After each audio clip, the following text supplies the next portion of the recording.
Ready or not, summer is coming, and Wayfair's Memorial Day clearance is on now. Right now through May 25th, get up to 70% off everything home at Wayfair. Plus, score amazing doorbuster deals all sale long and surprise flash deals on Memorial Day.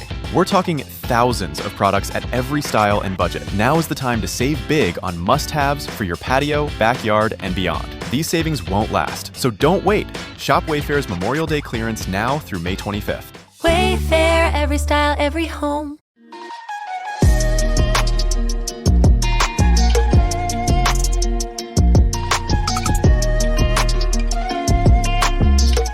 Hey guys, welcome to You the Boss podcast. I'm your host, Pam. Happy New Year. I hope you guys have enjoyed your holiday season and you took some time to make the best with friends and family. We at You the Boss podcast took an unexpected break. Last year, my husband and I had our wedding in September. We went on our honeymoon. So we just took some time off and got things together. There's been a job change. I won't bore you with the details of the last couple of months. But I do want to say we are back and we are so excited to be sharing with you guys. This is episode 12, which will be airing on the 1-year anniversary of You the Boss podcast first release. Woo woo. So exciting. Thank you so much for going down this journey with me and just tuning in to listen. So today's topic is going to be New Year, New You. Or should I say New Year, Better You? So let's dive right in. New Year, Better You. If you're like me at all, January 1st comes around and you're like, okay, gotta change my life completely, do a 360, and be a completely different person in 5 seconds.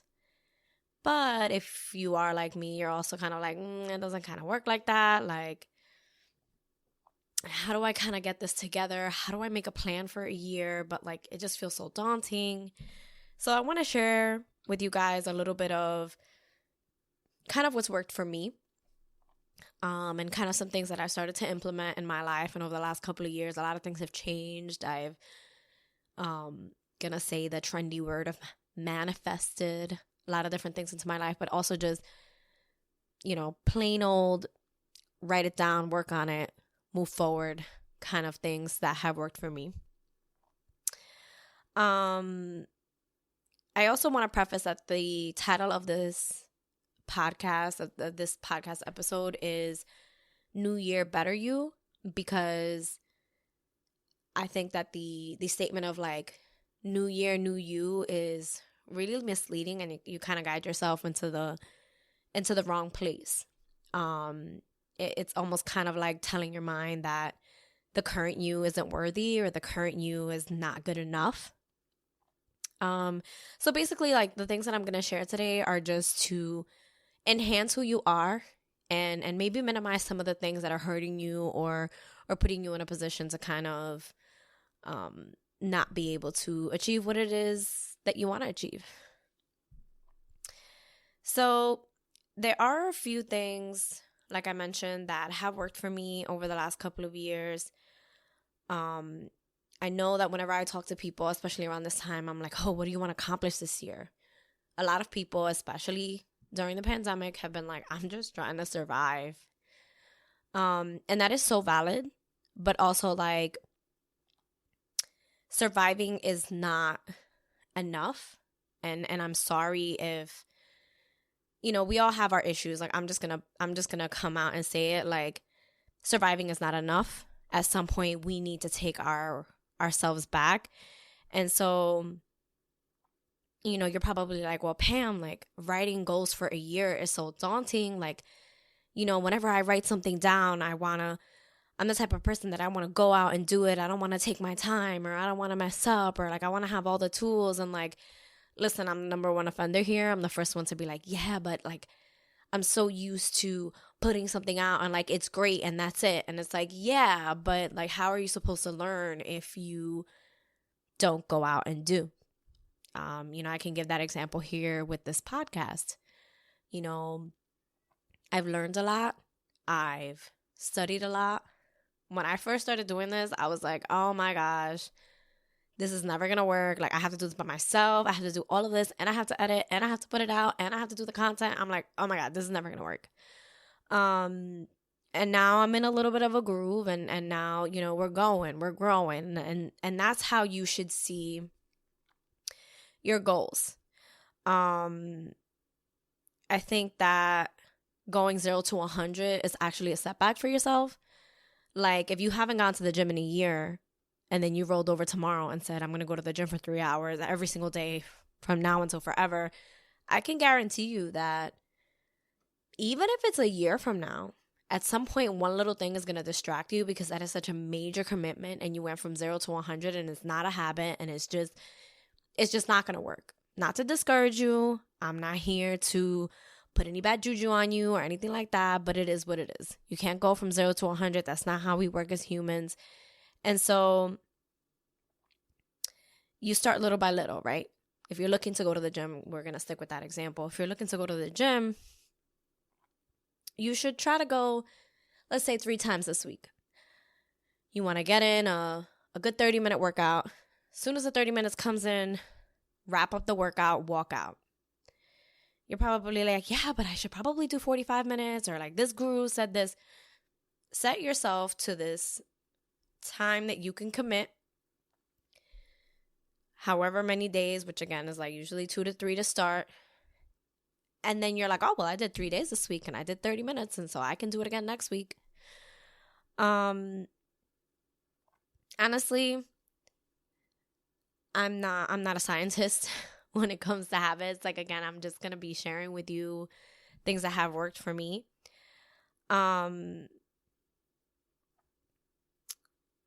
You want to make changes. You want to do things in your life that are going to serve your life, right? Here at You the Boss podcast, that's exactly in the message. Like, your life is yours. Your life is not anyone else's. Your life is not my life. My life is not your life. So what you want to do is put yourself in that direction. You want to make changes that seem small, and then in a couple years you're like, wow, I really changed my life by changing what I do on Tuesdays. Again, I know that sounds so small, but it's not.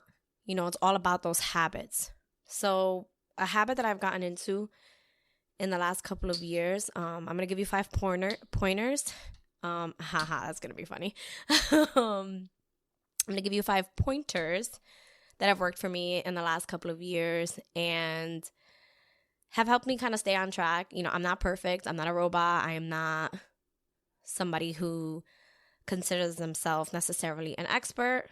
Again, I'm just letting you know that this has worked for me, and like, who am I to not share? So number 1, you know, make some goals for the year.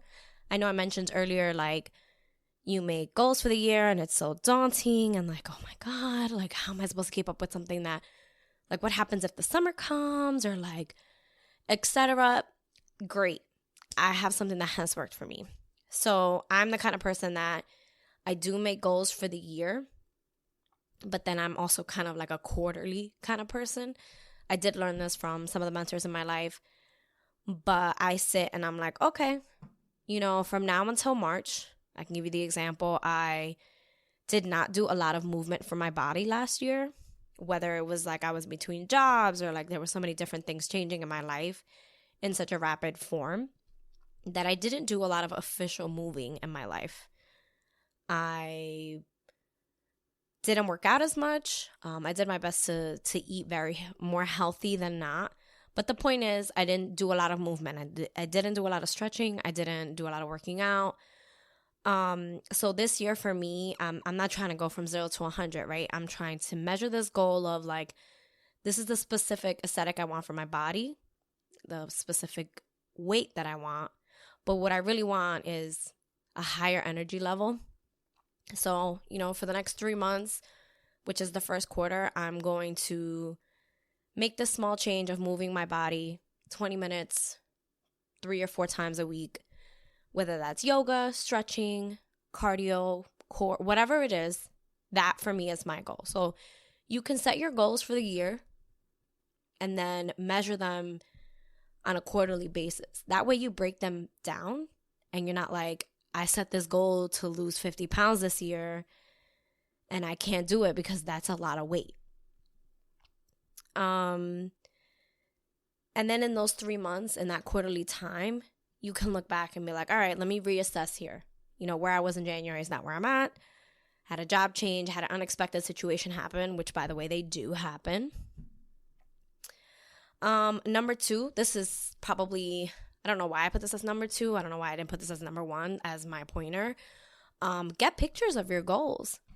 I know that we're like on Instagram and TikTok and Facebook and whatever your form of social media is, you see a lot of pictures. You probably consume a lot of content. And you should use that to your advantage, right? Like you should see the goals that you want. You should put them into pictures. Look up pictures of like the kind of way you want your body to look. Look up pictures of people doing the job that you want, or the career that you want to bring into your life. You know, if you want to drive a specific car, you want to dress a certain way, you want to get pictures of that. And you want to put that on a board, and I call it a vision board or a dream board. And the reason that you want to do that is because you're going to put it somewhere that you can always see it. Because the way our minds work, and I'll dabble this at some point, we repeat what we often see. So like the saying is, it takes one apple. So if one apple's rotten, it's going to make all the other apples rotten. So the other side of that is also like, if you see something often enough, you're going to achieve it. So I know you're probably like, Pam, I don't want to have something else hanging in my room. Pam, I don't want to clutter my desk. I don't like clutter. Who prints pictures anymore? Etc., etc., etc. Again, I'm just telling you what's worked for me. But if all of those things that I just said apply to you, great. Get one of those collage apps, because I'm sure you have a smartphone. Get one of those collage apps and make a collage of your goals. Put that collage on your screensaver on your phone. Ta-da! You have a vision board. You have your pictures in front of you every day. That way it's not taking up space. It's not taking up clutter. You see it every day on your phone. You can make it as aesthetically pleasing as you'd like. And now you have your pictures. Now you can always see it. Number 3, unplug. I know that that's cliche and like it's a catchy thing to say right now, but I so mean it. I've had a hard time in the past unplugging, of like leaving my phone in the other room. Like, oh my gosh, what if somebody calls me and they're in a car accident and they need me? Knocking on wood, I have received one phone call in the last 3.5 years that me answering the phone when I did mattered the most. And it was when my mom had her stroke and her best friend called me to let me know. So I say that to you, that unplugging is so okay. But it's not just unplugging from your phone. It's not just unplugging from social media. It is also turning the TV off. You know, I bet right now, I think screen time is only like really available on like iPads and like computers and your phone. But I bet if we all put our screen time together, we would probably find that we could probably have a whole part-time job with the amount of time that we consume media, news, shows, music. Like, I'm embarrassed, and I won't say it, how much time I spend on my devices. But the point is, unplugging has really brought a peace to me. It's allowed me to read more. It's allowed me more time with myself. It's allowed me to also know the difference of when to not watch the news, when some things are important that we should know, and then other things are just, they're kind of just a repetition of what's been playing for the last hour. But also unplugging from people. You know, I feel like you might be thinking like, Pam, how are we supposed to unplug from people? Like, we've just spent the whole pandemic being away from family and friends. And like, that's true. I don't mean like become antisocial or become a hermit. I mean, just walk away. Sometimes people drain you. Some people are drainers, and sometimes we gotta walk away. Sometimes you don't need to respond to a text right now. Like, that might be an unpopular thing, but again, this is my list of 5 things. So, you know, treat this like the supermarket approach and take what you need and leave everything else on the shelf. Moving on to number 4, rest. If you are ambitious in any way, shape, or form, welcome to this table. Rest is not a bad word. You are supposed to rest. You're supposed to, yes, get the whatever amount of hours you need to get sleep and like XYZ. And you might be saying, but Pam, I'm an entrepreneur. I work full time. I work 2 jobs and etc. Like, I'm not saying that you don't have to give up a temporary time to work and achieve and etc. What I'm saying is, don't work so hard for something when it's going to make you sick and you're not even going to be able to enjoy the fruits of that labor. Rest. Sometimes that rest means going to bed earlier. Or maybe it even means staying up later, laying down, and reading a book. Resting can look like, you know what, you've gone hard in the gym the last 4 days, but today you can't complete this 5th day. Listen to your body. Listen to your mind. Sometimes when you're very irritable, it's because your body needs a rest. And if apparently I really love to nap, but there are people that I'm very close to that are like, they can't nap. I'm so sorry, because napping is like legit a lifesaver. Like, I've taken 25-minute naps that have completely changed my day around. Like, I can't even tell you how much resting has done for me. But the point is, find the system for you that is going to let you rest. Number 5 is really going to show my vulnerability here. Do one thing for someone every single day. That is it literally has nothing to do with you. I don't mean like do someone a favor, do something for someone so they can do you a favor. Like, do something for someone every single day that is literally you just being like, here you go. I'm just putting this out there. Buying someone coffee in the car behind you. You know, sending a hey text to someone you haven't spoken to in a while because life. You know, my mom used to, she still does. She says, I don't want you to decorate my grave. I don't want you to bring me flowers when I'm dead. I want you to bring me my flowers now because I want to enjoy them. So doing something nice for someone, even if it's dropping a compliment, even if it's like someone on your social media that recently has been going to the gym a lot and you noticed it, compliment them. Put that out there. And the reason that I really feel that's maybe one of the very important things of this list of 5 is because you don't know what people are going through. We're all in a global pandemic. It's not just like New Jersey and New York isn't. Like, no, we're all in a global pandemic. And the flowers, we need to replenish the seeds of the flowers so that everyone's walk can be beautiful. I want to leave you guys with a word or a statement, I guess. It is a new year, a better you, but always choose progress over perfection. Don't wait for the moment to be perfect.